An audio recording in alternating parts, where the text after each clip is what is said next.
মায়েরা এসেছেন, বসে আছেন। আসানসোলে এক দাদা ছিল হেমচন্দ্র দেওয়ানি, ঠাকুরের কর্মী।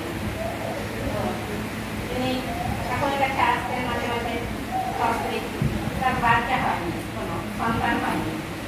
ঠাকুরের কাছে নিবেদন করেছিলেন, ঠাকুর বলেছিলেন একটা ফেরিটাকে দেখাতে, তো দেখিয়েছেন, তো কোনো কিছু হয়নি। তো একদিন এসেছেন ওইরকম আশ্রমে, তো বড় মায়ের কাছে ওই সেবাদার স্ত্রী গেছেন, ওখানে বসে আছেন, সব মায়েরা বসে আছেন।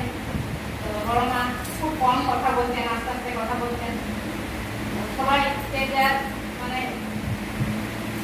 কথা ছেড়ে সব আস্তে আস্তে আস্তে আস্তে মারা সব উঠে যাচ্ছেন, উঠে এলেন সবাই। এই সেবাদার স্ত্রী বসে আছেন। বড় মা বুঝতে পারলেন যে তার কিছু বলার আছে, জিজ্ঞাসা করলেন ইচ্ছার আছে। তখন বললেন যে এরকম আমার কোনো সন্তান হয়নি, তো আমি আপনার কাছে একটা সন্তান চাইছি, আপনি আশীর্বাদ করুন।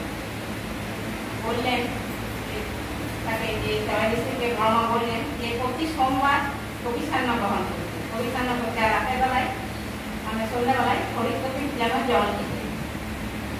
এইভাবে চলো, তোমার সন্তান হবে, কিন্তু কন্যা সন্তান হবে, নাম রাখলে পাড়া করতি। তারপর যখন এখানে আসবে বাবা বৌদ্ধনাথে পুজো দেবে।